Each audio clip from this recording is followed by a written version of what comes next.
What's the number for you, man? Like, people can talk about this all day. What's the number for that? And I'll say it for Matthews or Marner that you would just say no. Like, someone's going to do it, but we're not going to do it. It's just too much for one guy. What would be the number?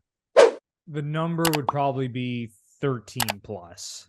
Like, if they're both asking for 13 million to become the highest paid players in the league, I don't know how they can do that, especially if they don't produce in the playoffs this year. Yeah, I guess that's a key. If they don't produce, yeah. And like, they could be point per game players in the first round like they were last year. But if they don't get out of the first round, I don't know how you sit in negotiations and say, I deserve a $2-3 million raise from what I was making previously. Like, I don't know how you can do that at that point, especially now when a lot of these stars from around the league have been locked into their long-term deals. I don't know how you then ask for 13 plus million, especially if they don't get out of the first round. Lepore, if they get to the conference final, the Stanley Cup final, I think the playoff performances are what's going to give them leverage at that point. I think really that's the only thing that can give them more leverage at this point is what they do in the playoffs. Mm-hmm. Yeah. 100%. How about you? Like, what's the number? Like, if Matthews came in and said, I want 14 million, are you saying like this is insane? I think about 13 because I think Matthews, I think he's going to get the belt. I think he's going to be the highest paid player in the league. So I'm picturing it being around there. And I want it to be 8 years this time because then you get him for like, the rest of his mid to late 20s and into his early 30s. But this is how I've been looking at it, Bruno. And like, this is total Leaf fan talk. So, okay, so we'll agree 13 million is reasonable. Like, would you sign them both tomorrow for 13 million, 8 years? Matthews, I would say yes. Marner, I mean, I love Marner too, but I just don't know if Marner can command that same money. You just caused the debate, man, because people are loving Mitch Marner lately. I love Mitch Marner too, but the fact that Matthews is a center, he's proven himself to be essentially the best goal scorer in the world since he entered the league. I think that gives him just a little bit more leverage than Mitch Marner. As much as we all love the guy, I think he deserves more. Okay, so we'll just say 13 million because an average of 13 million each between the two of them. Okay, Willie, what's the number that you think is like that's as high as I'll go? 10. 10's my number too. So now you're at 26 million, 36 million. Okay, Tavares' extension. Oh, what's Tavares at this point of his career? You would hope that he would understand that he's not worth $11 million anymore, but you got to think he's still going to probably want like 8 million. 8 million? Oh, he's not getting 8 million. Oh, no. We're not doing that.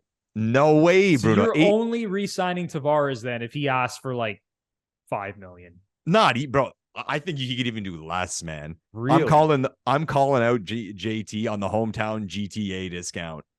We gave this guy like the biggest free agency contract in the history of the league. He slowed down. It is an overpay based on production and the rest of the league. My point with all this is this. I could see it being like, and when I say a discount, like he's not going to do a Giordano because he's still effective and or he's a not Spezza. He's not that old. But my thing is like maybe he signed for like 4 or 5 million. So let's say like a 3-year, $12 million deal or something like that. Maybe then he takes the big discount later. At the end of the day, for those 4 guys, our 4 highest paid guys, it adds up to be the same.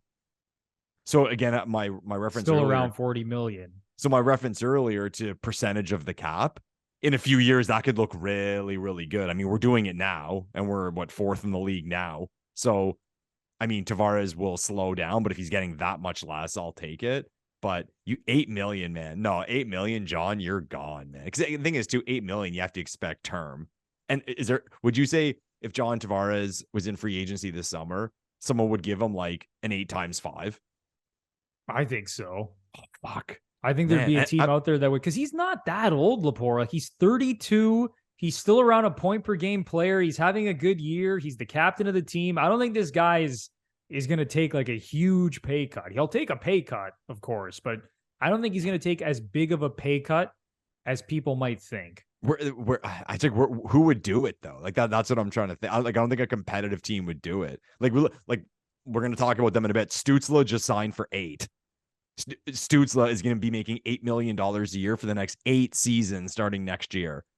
I think we'd all agree that John Tavares is not Stützle right now. So imagine in 4 or 5 years. Not even close. That's where I see it. I look at these guys getting these deals, and they're young guys. They're in their prime. John Tavares is past his prime.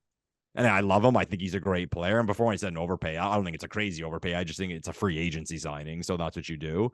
But I'll be intrigued. It's going to be a storyline for sure. But what I'm hoping anyway, the number between the four of them kicks it around 40 million. Yeah. And you know what? You're probably pretty bang on. Like, it's probably still going to be in that $40 million range, just shifting money around. Nylander's going to get more. Tavares is going to get less. Matthews and Marner going to get a little bit of a raise.